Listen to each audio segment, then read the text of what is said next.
Hola a todos, mi nombre es Diego Benítez, soy médico anestesista y soy el director de la unidad del dolor de la clínica Sinalgia en Cádiz, España.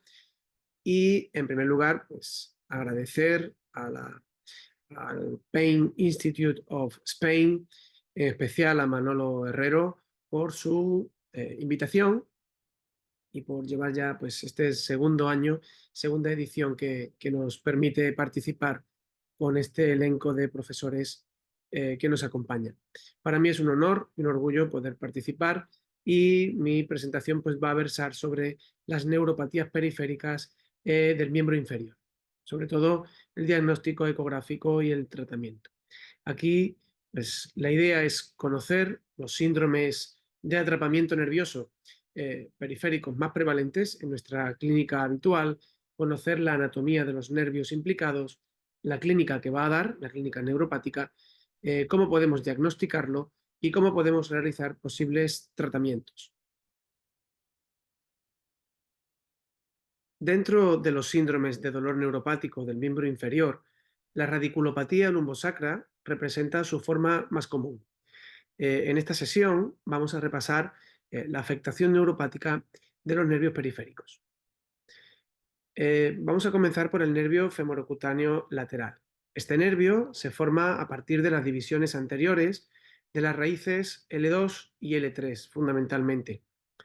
Se hace lateral discurriendo por la cara posterior del psoas entre el músculo cuadrado femoral y este, bordeándolo lateralmente para luego apoyarse sobre el psoas ilíaco y llegar hasta emerger por debajo del ligamento inguinal, donde se va a hacer subcutáneo, y por encima del músculo sartorio. Esto es lo que vamos a encontrar en torno al 90%, 87% de los casos.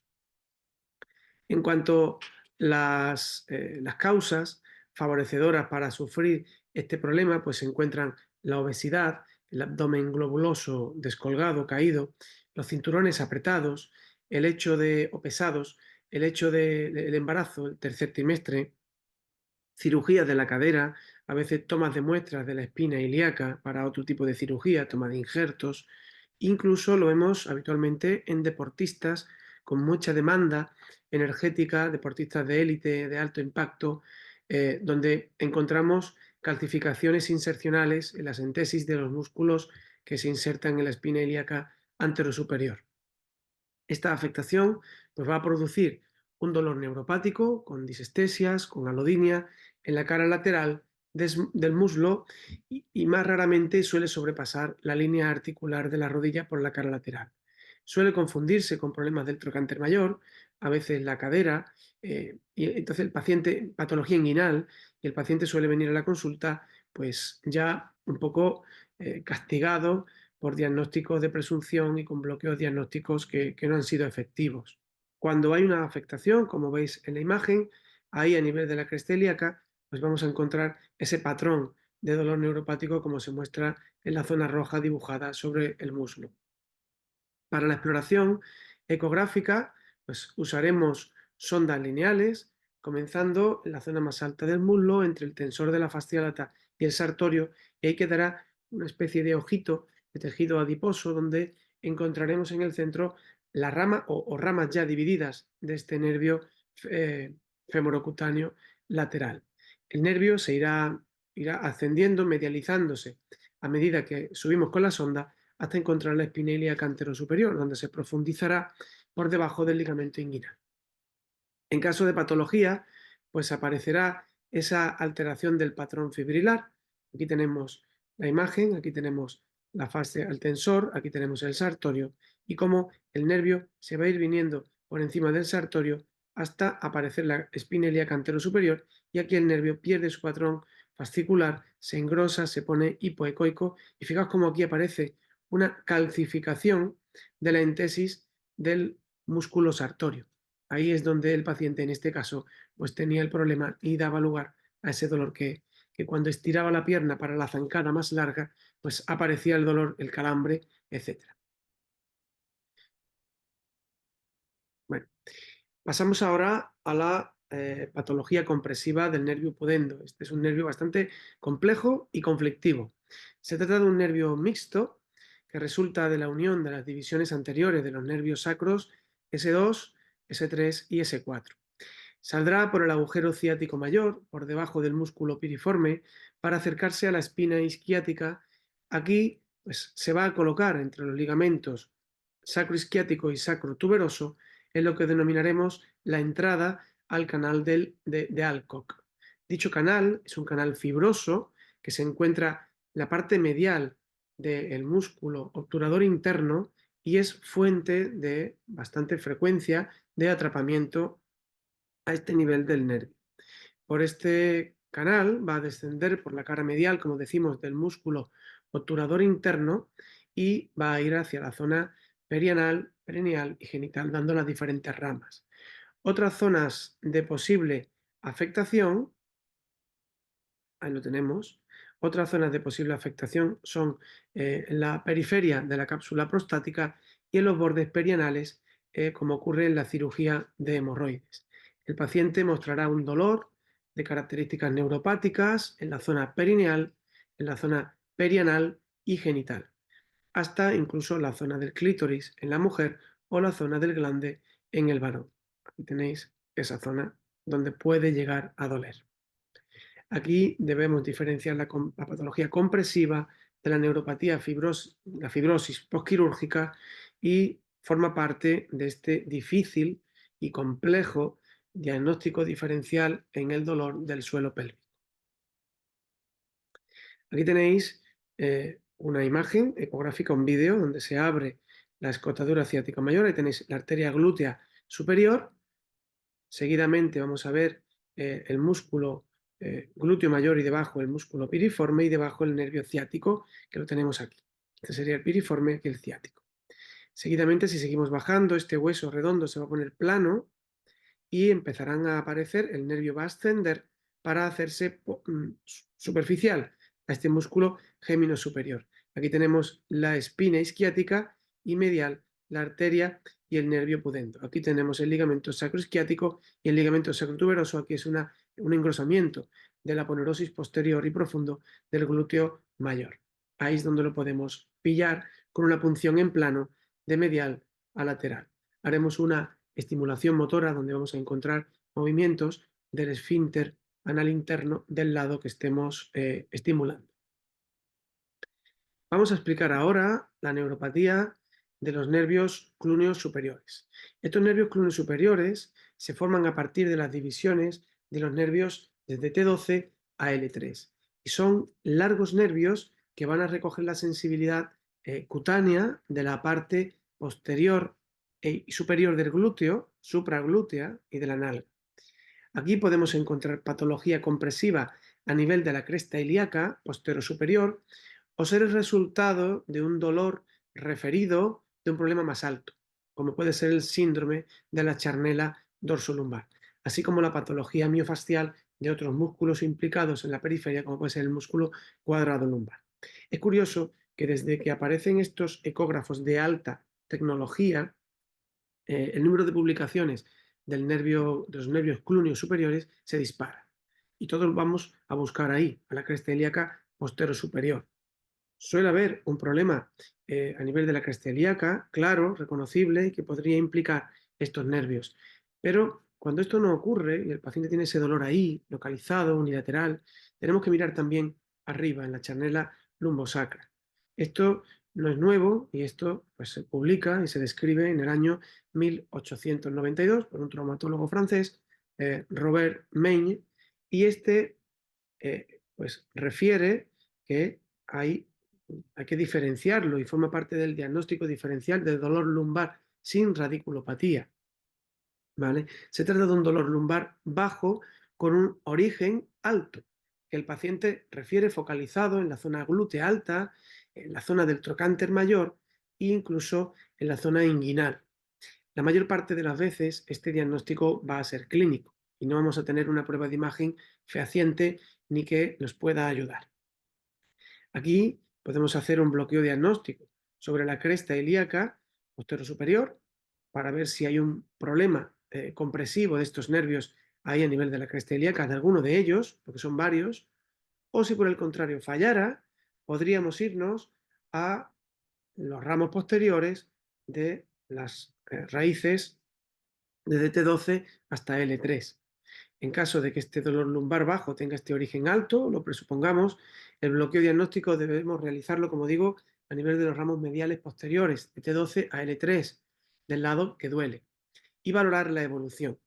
También tener presente pacientes con mucha hiperlordosis, que da lugar también a una hipercifosis reactiva o compensadora en la charnela dorsolumbar.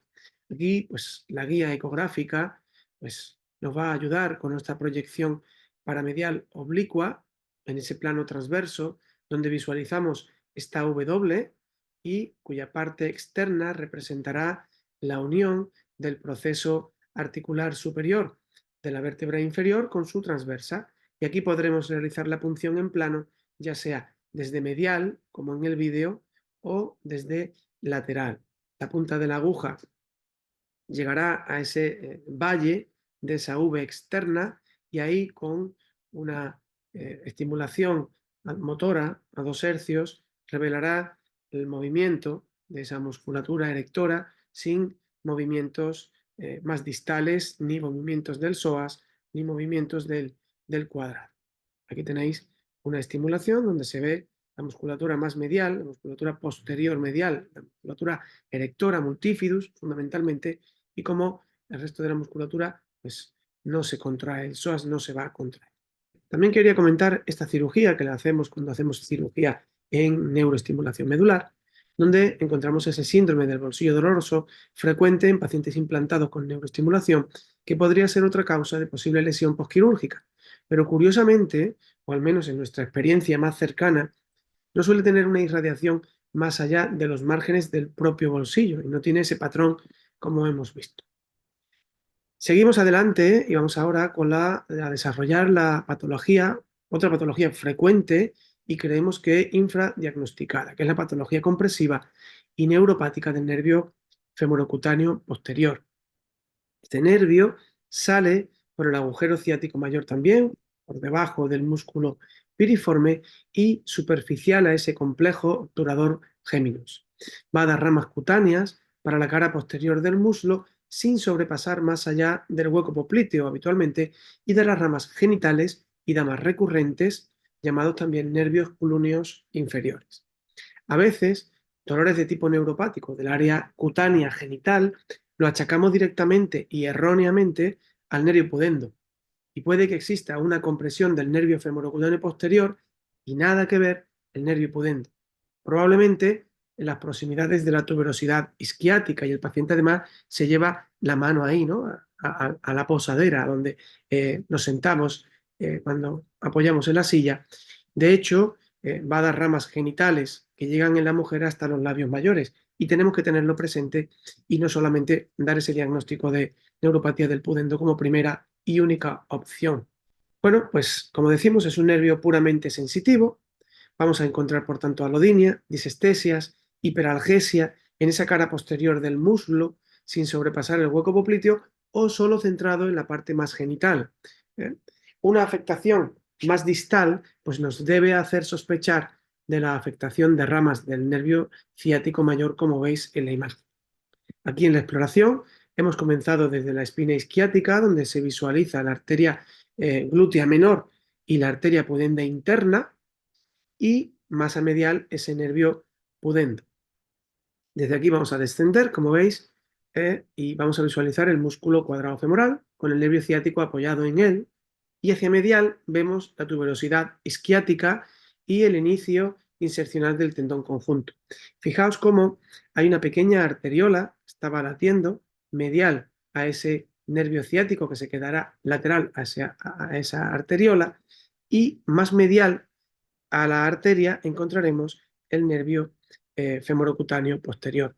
Aquí pues podríamos abordarlo y realizar bloqueos diagnósticos si precisa, y aquí la guía ecográfica pues nos permite apurar muy bien el lugar de colocación correcto de la punta de la aguja, así como limitar el volumen de anestésico para evitar una dispersión lateral innecesaria que pudiera bloquear nuestro nervio ciático. Vamos a seguir hacia distal y vamos ahora a repasar la afectación de la rama infrapatelar del nervio safeno. Este nervio supone la rama terminal, sensitiva, más larga del nervio femoral y de las ramas infrapatelares para la región infrapatelar y para las ramas terminales que llegarán mediales y anteriores al maleolo, que incluso pueden llegar hasta las proximidades de la articulación del hallux. También hay muchísima variabilidad anatómica, tanto con respecto al tendón del sartorio, de cómo se van dividiendo, y del resto de la pata de ganso, así como su distribución cutánea en el espacio infrapatelar.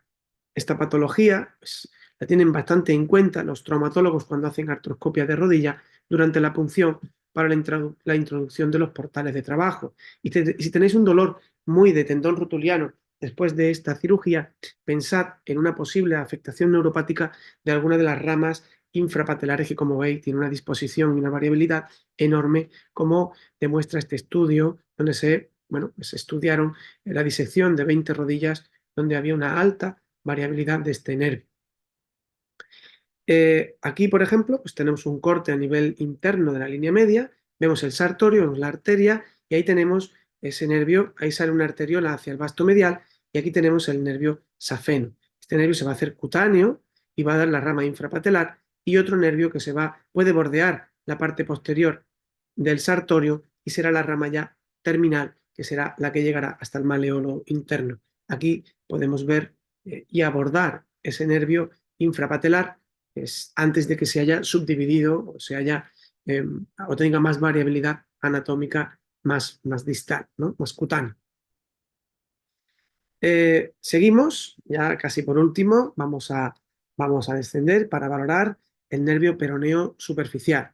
Es una de las dos ramas del nervio ciático, ¿vale? La rama peronea, y de ellas el peroneo va a dar un nervio peroneo profundo que va a discurrir hacia la membrana interósea acompañando la arteria tibial anterior, y una rama superficial que discurrirá por debajo del nervio, perdón, del músculo peroneo largo para hacerse superficial por el septo que separa el compartimento lateral y el compartimento anterior de la pierna.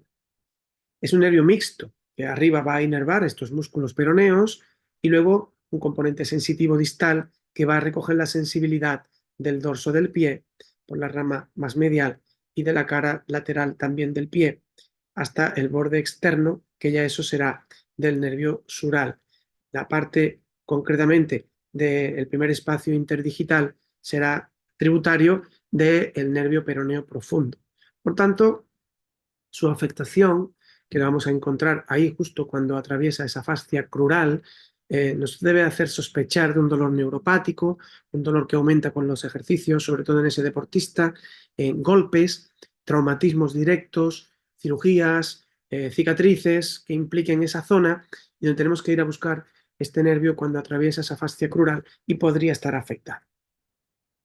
Aquí tenéis pues cómo ese nervio peroneo superficial va a pasar por esta fascia que va a dividir el compartimento anterior del compartimento lateral de los peroneos. Aquí el nervio peroneo profundo que se incorpora a la membrana interósea junto con esa arteria tibial anterior. Y aquí el nervio, que es difícil de buscar porque aquí la rama superficial va a discurrir hasta hacerse subcutánea, y digo que es difícil seguir por la anisotropía que tiene aquí a este nivel y la disposición oblicua y filiforme del nervio en este tramo, ¿no? Por último, vamos a comentar la neuropatía de Baxter, y este en concreto es un nervio que es la primera división de la rama lateral del nervio tibial posterior. Este nervio tibial posterior va a dar ramas calcáneas muy altas y se va a dividir luego en las ramas plantares medial y lateral. Y de este último se va a diferenciar una primera división que cruzará el talón de medial a lateral buscando el músculo abductor del quinto dedo.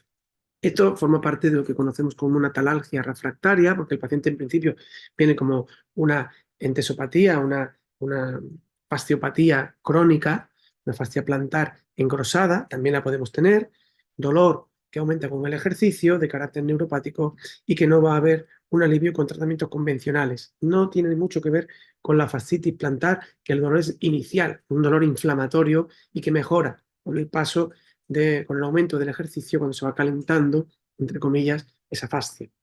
Aquí es un plano el longitudinal, donde vamos a encontrar la aponeurosis profunda, aquí el músculo aductor del alus y el músculo cuadrado plantar, aquí la arteria y los nervios plantares mediales, y aquí la arteria plantar lateral y su complejo venoso. Aquí tenemos mucho complejo venoso muy frecuente. Más posterior, más hacia el calcáneo, vamos a encontrar ese nervio de Baxter. Y ese nervio, cuando lo estimulamos a 2 hercios, con una estimulación motora, que tenemos una radiofrecuencia, vamos a encontrar exclusivamente el movimiento del dedo pequeño, del quinto dedo, y en concreto la abducción del mismo. Eso es lo que nos va a favorecer su localización, y ahí podemos hacer una radiofrecuencia pulsada, incluso una hidrodisección del nervio, que suele ser ahí donde esté afectado. Hay también más sitios, pero ahí probablemente entre el complejo entre los dos músculos, entre el aductor del hallux y el cuadrado plantar, en ese recorrido que hace buscando el aductor del quinto dedo. En principio esto es todo, esto es lo que os quería contar. Gracias por vuestra atención, espero que os haya gustado. Muchas gracias.